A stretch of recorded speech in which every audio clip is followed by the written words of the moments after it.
जानकारी मिली होगी कि सुबह करीब 6:15 बजे हमारे ओखला से विधायक अमानतुल्लाह खान साहब के यहाँ केंद्र सरकार की ईडी छापा मारने पहुंची थी। और ये बहुत चिंता की बात है पूरे देश के लिए कि किस तरीके से खुल्लम खुल्ला केंद्र सरकार की गुंडागर्दी चल रही है। ये गुंडागर्दी है। एक सड़ा गला मामला वक्फ बोर्ड में भर्तियों से जुड़ा हुआ मामला, उस मामले के अंदर वक्फ बोर्ड के उस समय के चेयरमैन और हमारे विधायक अमानतुल्लाह खान साहब को आरोपी बनाना, पहले शोर मचाना 2016 में कि एसीबी जांच कर रही है, एसीबी ने पूछताछ की, एसीबी ने गिरफ्तार भी किया और फिर उसी एसीबी के मामले के परखच्चे कोर्ट में उड़ गए जब कोर्ट ने उसको जमानत दी और कहा कि आपके इस मामले में कहीं पे भी ये आरोप नहीं लग रहा कि पैसे के लेन देन के आधार पे किसी को नौकरी दी गई। भाई नौकरी के अंदर यही तो गड़बड़ी की आप बार बार आरोप लगा रहे हैं कि पैसे लेके लोगों को भर लिया गया। और एसीबी के मामले में कोर्ट ने साफ साफ कहा कि ऐसा तो कोई सबूत है ही नहीं, कोई ऐसा मामला ही नहीं है कि कहीं पे भी इलीगल ग्रेटिफिकेशन हुआ हो। खैर आप वही बासी स्टोरी चलवाते रहे, कभी अखबार में चलाया, कभी टीवी में चलाया, आपने बदनाम किया एक विधायक को। वो विधायक दोबारा से रिकॉर्ड मतों से फिर जीत के आया और फिर इनकी छाती पे बैठ गया 2020 में जीत के। अब क्या करें? अब वही मामला, वही सड़ा गड़ा मामला जो है उसको सीबीआई से जांच कराई साहब। सीबीआई ने भी जांच कर ली, सीबीआई ने भी चार्जशीट दे दी, पूछताछ कर ली, सब कुछ कर लिया। वहाँ भी साफ है कि कहीं पे एक आरोप ये नहीं है कि अमानतुल्लाह खान साहब ने किसी से पैसे लेके, रिश्वत लेके किसी को नौकरी दी हो। इरेगुलरिटी हो सकती है, कई भर्तियों के अंदर इरेगुलरिटी होती है। उन इरेगुलरिटी के लिए जो भी उसका सज़ा होती है वो मिलती है, जिसने की होगी उसको मिलेगी। मुकदमा तो चले, तय तो हो कि किसकी गलती है अगर इरेगुलरिटी है भी। अब उसी मामले में अब एक तीसरी एजेंसी आ गई, अब ईडी आ गई। ईडी भी छापा मार चुकी है, पूछताछ कर चुकी है। आपको याद होगा रात को 11 साढ़े 11 बजे तक पूछताछ चल रही थी ईडी की। मतलब ये क्या गुंडागर्दी मच गई इस देश के अंदर कि एक केंद्र सरकार अपने राजनीतिक प्रतिद्वंदियों के खिलाफ इस तरीके से एजेंसियों का दुरुपयोग कर रही है कि रोज आप सोचिए ना, किसी का घर है, परिवार है, बीवी है, बच्चे हैं, बताया जा रहा है कि उनके घर में 3 कमरों का फ्लैट है उनका। जो भी पत्रकार गए होंगे उनको मालूम है, ओखला के अंदर 3 कमरों के फ्लैट में रहते हैं। उस 3 कमरे के फ्लैट को भैया कितनी बार उसकी छानबीन करोगे और कितनी बार जांच करोगे और कितनी बार छापा मारोगे वहां पे। वहां उस 3 कमरे के फ्लैट में एक वीडियो आई है जिसमें उनकी सास वहीं लेटी हुई हैं, उनको ट्यूब लगी हुई है जिसके अंदर से जो है उनकी शरीर की जो मवाद है वो बाहर निकल रही है।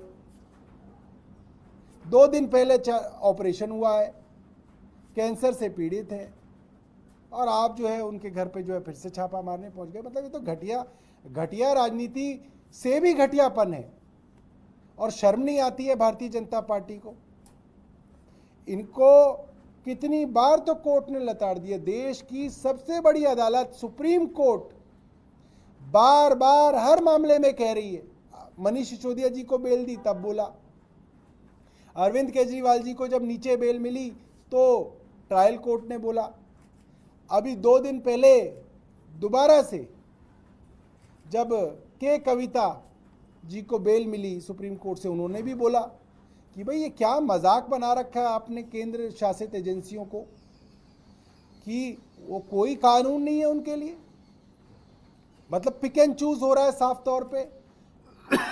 आपका आरोप है इन इन इन लोगों ने जो है 100 करोड़ रुपए दिए, उसमें से एक को ले लिया, दूसरे को छोड़ दिया, तीसरे को गवाह बना लिया, चौथे को जमानत दे दी, पांचवे को अप्रूवर बना लिया। अरे क्या ये क्या हो रहा है? ऐसे इन्वेस्टिगेशन होती है?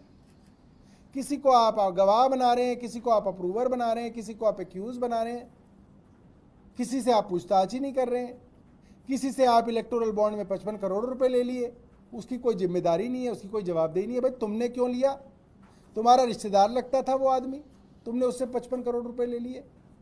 कोई भारतीय जनता पार्टी का आदमी, इतने सारे लोग प्रेस कॉन्फ्रेंस करते हैं, कोई एक आदमी तो बताया कि भाई हमारा वो फूफा लगता था इसलिए हमने उससे 55 करोड़ रुपए लिए। तुमने उससे 55 करोड़ रुपए क्यों लिए? ये भारतीय जनता पार्टी के पास जवाब नहीं है। और मजाक चल रहा है देश के अंदर, किसी के घर पे चले जाओ, किसी के घर छापा मार दो, किसी के घर आरोप लगा दो। बहुत दुर्भाग्यपूर्ण है। और भारतीय जनता पार्टी की उल्टी गिनती शुरू हो गई है। देश के लोगों ने अब तय कर रखा है कि भारतीय जनता पार्टी को विदा करना है। और दिल्ली के लोग भी देख रहे हैं कि किस तरीके से जो है आम आदमी पार्टी के पीछे ये लोग पड़े हुए हैं और अपनी शक्तियों का दुरुपयोग कर रहे हैं, और दिल्ली के लोग इसका जवाब देंगे। ठीक है जी। मामले में आगे क्या मतलब आप लोग कोई कदम उठाएंगे, कानूनी या कोर्ट में जाएंगे क्या? अब देखिए, कोर्ट के अंदर तो बड़े कोर्ट ना जमानत दे पाते हैं, ना फैसले कर पा रहे हैं, ना हाई कोर्ट के लेवल पे फैसले हो पा रहे हैं, जमानत हो पा रही है। हर चीज़ के लिए सुप्रीम कोर्ट जाना पड़ता है। अब आज हम जाएंगे भी तो लोअर कोर्ट जाएंगे, फिर सुप्रीम कोर्ट जाए, फिर हाई कोर्ट जाएंगे, फिर सुप्रीम कोर्ट जाएंगे, कई महीने बीत जाते हैं। इसी चीज़ का फ़ायदा जो है केंद्र की एजेंसियां उठा रही हैं कि आप किसी को भी जो है भेड़ बकरी समझ के बंद कर दो। जब तक वो सुप्रीम कोर्ट तक जाएगा तब तक 6 महीने 8 महीने बीत जाएंगे। 8 महीने तो उसको अंदर रख लिया, 8 महीने तो आपने उसकी राजनीति खराब कर दी, 8 महीने तो उसका क्षेत्र आपने खराब कर दिया। ये चल रहा है। एक मामला जो है वो आपके खिलाफ भी आया, अब एसीबी जांच करेगी उस मामले की, हेल्थ से संबंधित मामला है, सचिन जैन और आपके खिलाफ उस मामले में शिकायत विजेंद्र गुप्ता ने।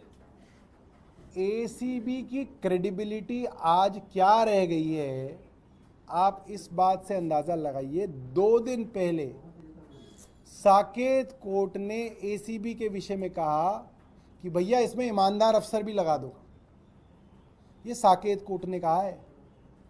पार्किंग माफिया से संबंधित एक शिकायत के अंदर कोर्ट के आदेश पे एसीबी ने जांच की, और उस जांच में भी जो मेन आरोपी थे उनको छोड़ दिया, और कोर्ट ने टिप्पणी एसीबी के विषय में की है। तो एसीबी के विषय में नहीं है टिप्पणी, ये एलजी साहब के विषय में है, क्योंकि एलजी साहब तय करते हैं कि एसीबी के अंदर कौन अफसर लगेंगे, कौन नहीं लगेंगे। अपने पुराने जानकार लोगों को एसीबी सौंपी है उन्होंने। तो एलजी साहब के ऊपर एक बहुत बड़ी टिप्पणी लोअर कोर्ट ने की, साकेत कोर्ट ने, कि भैया ईमानदार अफसर भी एसीबी में लगा दो। तो मुझे लगता है यही एक बहुत बड़ा जवाब है। अब एसीबी तो इनके घर की है, सीबीआई, एसीबी, ईडी इनके घर की है। ये जिसके ऊपर चाहे जो मुकदमा लगा ले, जो जांच कराना है करा ले, जो Download Attitude. Download Agio. अदालत के बाद, अदालत के अंदर ट्रायल चलने के बाद जो फैसला होगा वो फैसले होते हैं। बाकी एसीबी, ईडी, सीबीआई तो खूब करते रहे, उससे कोई फर्क नहीं पड़ने वाला। आरोप है अस्पतालों के निर्माण में खासतौर पर एलएनजेपी में जो नया ब्लॉक बना उसमें कुछ अनियमितता बरती गई, खासतौर पर फंड के मामले में जो विजेंद्र गुप्ता ने शिकायत दी थी। अब विजेंद्र गुप्ता पता नहीं कभी सरकार में काम कर पाए या नहीं कर पाए हैं। एमसीडी में काउंसलर थे इतना मुझे याद है, उसके बाद तो विधायक ही रहे हैं। उनको ये मालूम ही नहीं है कि ये फाइल, मैं 1.5 साल से जब से मंत्री हूँ, मेरे पास तो ये फाइल कभी आई नहीं। एक बार ये फाइल मेरे पास आई, इसके निर्णय के लिए आया था, फाइल तो नहीं आई थी तब भी, कि भाई अलग अलग हमारे जो हेल्थ सेक्रेटरी हैं उनकी सिफारिश थी कि इसके अंदर कुछ तब्दीलियां कर दी जाए इन अस्पतालों के अंदर, और मैंने मिनट्स में ये रिकॉर्ड कराया, और वो मिनट्स मेरे पास हैं। विजेंद्र गुप्ता जी जिस दिन आएंगे उनको दिखा दूंगा, अपनी एसीबी को भेजेंगे तो उनकी एसीबी को भी दिखा दूंगा, तसल्ली कर दूंगा उनकी भी। मैंने उसके मिनट्स के अंदर ये रिकॉर्ड कराया कि भाई जिस चीज़ का टेंडर हुआ है उसको वैसे ही रहने दो, उसके अंदर कोई चेंज मत करो, वरना कोई चेंज करोगे तो कल जैसे कल मुझे पहले से ही अंदाजा था विजेंद्र गुप्ता टाइप लोगों को, ये कल को फिर उछल के कूदेंगे कि जी ऐसे बदल दिया इसलिए जो इसके रेट बढ़ गए। तो भाई हमने तो उस फाइल पे कभी कुछ लिखा नहीं, और हमारा निर्णय रखा हुआ है कि जैसा जिस स्थिति के अंदर टेंडर किया उसको वैसे ही रखो। अगर उसके अलावा आपको कोई सर्विसेज की ज़रूरत है, आपको फला ब्लॉक चाहिए, एडमिनिस्ट्रेटिव ब्लॉक चाहिए, आपको उसके अंदर कैंटीन चाहिए, आपको उसके अंदर पार्किंग चाहिए, मैंने उसके अंदर लिखा है कि भैया उसका अलग टेंडर कर लो, अलग से, उसके अंदर छेड़छाड़ मत करो। क्योंकि मुझे अंदाजा है ये जो अफसर घुमा फिरा के मेरे पास फाइलें लाते हैं, मुझे अंदाजा है ये मेरे खिलाफ षड्यंत्र करके मुझे फंसाने की रात दिन कोशिश करते हैं, और मैं भी फिर लंबे लंबे नोट लिख के इनको वापस भेजता हूँ, इसीलिए परेशान भी है मेरे से बहुत ज़्यादा। तो भैया ना तो वो मैंने टेंडर किया और ना उस टेंडर से संबंधित मैंने कोई जो है बदलाव किए। अब जिन अफसरों ने किया उनको फांसी पर लटका दो, मेरी बला से उनको लाल किले पे फांसी पे लटका दो। मैं कह रहा हूँ विजेंद्र गुप्ता जी से लटका दो, मेरे उधर कुछ काम वाम तो है नहीं विजेंद्र गुप्ता को। सौरभ जी, हाल ही में राहुल गांधी ने यात्रा की थी डीटीसी बस में। अब उन्होंने सोशल मीडिया एक्स पर पोस्ट किया है कि डीटीसी कर्मचारियों से संवाद कर उनके दिनचर्या और समस्याओं की जांच करेंगे। न सामाजिक सुरक्षा, न स्थिर आय और न ही स्थायी नौकरी।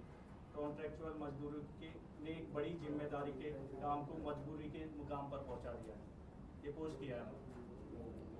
देखिए, ये बात आप लोग तो जानते ही हैं, मुझे लगता है राहुल गांधी जी भी जानते होंगे, क्योंकि देश के बड़े नेता हैं।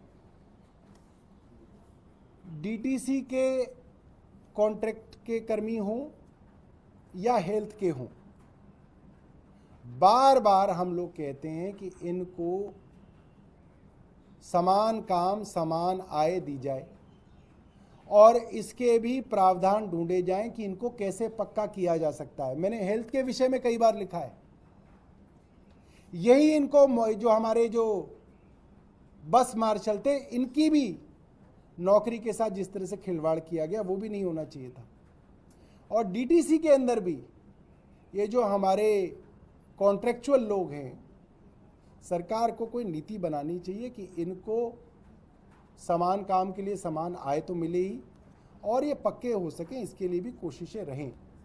समस्या सिर्फ इतनी है कि 2015 से जब से हमारी सरकार आई है, कच्चों को पक्का करने की या सर्विसेज से संबंधित जो भी फैसले लेने की जो ताकत है हमारी, ये ज़बरदस्ती हमसे छीन के दिल्ली के एलजी को दे रखी है, और वो किसी की सुनते नहीं है, क्योंकि उनकी कोई जवाबदेही नहीं है, उनकी कोई जिम्मेदारी नहीं है, वो सिर्फ पावर एंजॉय करना चाहते हैं। तो मैं इस बात से सहमत हूँ कि इसके ऊपर काम होना चाहिए, और एलजी साहब कुछ काम करें इस पर। सर, कल आपके जो पार्षद हैं रामचंद्र, उनको लेकर चाहते हैं, तो मैं इस बात से सहमत हूँ कि इसके ऊपर काम होना चाहिए, और एलजी साहब कुछ काम करें इस पर। सर, कल आपके जो पार्षद हैं रामचंद्र, उनको लेकर भुआ करने की कोशिश की गई।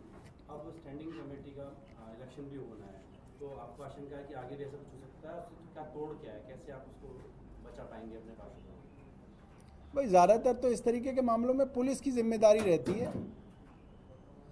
कौन लोग थे जो हमारे पार्षद श्री रामचंद्र को उठा के ले गए?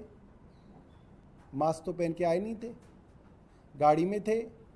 दुनिया भर के सीसीटीवी रोडों पे लगे हुए हैं, ट्रैफिक पुलिस के भी लगे हुए हैं। उन सीसीटीवियों की निगरानी में वो उनको ले गए, और फिर जब हमने हल्ला मचाया तो वो छोड़ गए।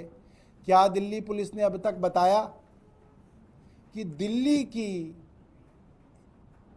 सरकार का एमसीडी के एक पार्षद अगवा कर लिया गया? किसने अगवा किया? क्या दिल्ली पुलिस ने आपको बताया? क्या दिल्ली पुलिस ने इसके ऊपर कोई छानबीन की? नहीं की। दिल्ली पुलिस क्यों इंटरेस्टेड नहीं है? क्योंकि भारतीय जनता पार्टी जुड़ी हुई है। ये काम तो सीधा सीधा एलजी साहब का है। एलजी साहब के अधीन आती है दिल्ली की कानून व्यवस्था। क्या बताएं एलजी साहब, बताएं, जवाब दें कि कैसे ये संभव हो गया कि दिल्ली के अंदर दिन दहाड़े एक काउंसलर अगवा हो गया। इसकी जांच क्यों नहीं करा रहे? कौन लोग हैं इसके पीछे, उसका नाम क्यों नहीं बताया गया अब तक? उनको अरेस्ट क्यों नहीं किया गया?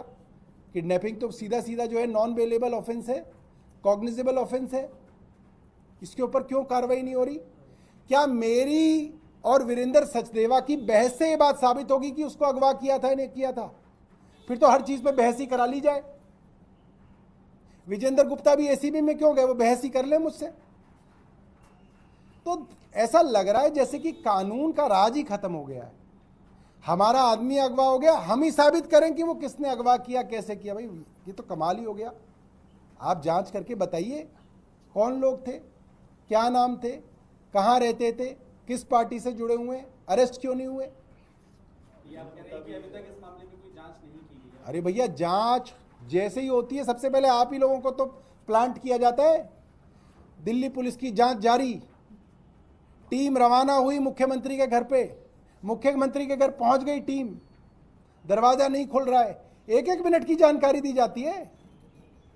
उधर से एलजी के सोर्स भी जानकारी दे रहे होते हैं, इधर से पुलिस वाले भी जानकारी दे रहे होते हैं। अब ऐसे सो गए एलजी साहब कि उनको मालूम ही नहीं है कि भाई दिल्ली के अंदर एक पार्षद अगवा हो गया। इंटरनल टूट ना हो उसके लिए क्या रणनीति आप लोगों की? जो पार्षद भी 10 उधर ना गए, जैसे 5 गए थे तो एक ही वापस आया, 4 रह गए। नहीं, आपको इस बात की चिंता है कि पार्षद जा रहे हैं भाजपा में? उन्होंने बोला है कि 2500 करोड़ रुपए भारत सरकार ने दिल्ली सरकार को दिए थे, जिसमें लैब सेटअप करना था, आईसीयू बढ़ाने थे, लेकिन सारा पैसा जो है वो केजरीवाल सरकार डका रही है। नहीं बड़े बड़े प्रोजेक्ट बनाने थे, 1125 करोड़ का प्रोजेक्ट था, जिसमें से 800 करोड़ रुपए का चुनाव हो गया। चून देखिए, ये कौन कह रहे हैं? ये विजेंद्र गुप्ता कह रहे हैं। अभी क्या वो नए लीडर ऑफ अपोजिशन बने हैं तो वो ना मिस फायरिंग कर रहे हैं, अभी उनको जानकारी पूरी नहीं है। ठीक है, उनको क्या है, हमारे हेल्थ सेक्रेटरी जो जानकारी दे रहे हैं वो आधी अधूरी जानकारी दे रहे हैं। उनको कहिए कि वो हेल्थ सेक्रेटरी को घर बुला लें चाय पे, और